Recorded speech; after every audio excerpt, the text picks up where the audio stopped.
Това е малката Алекс.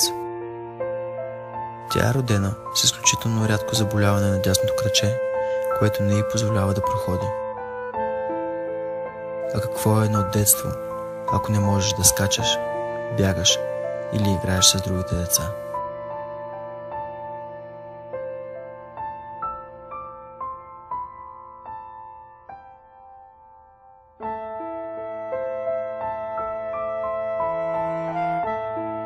Алекс има само една възможност да води нормален живот като всички нас.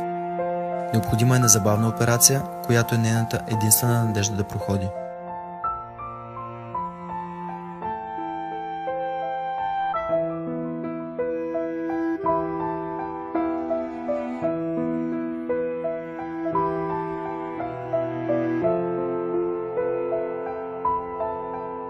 Децата са нашите ангели, а ние сме тези, които можем да им дадем криле.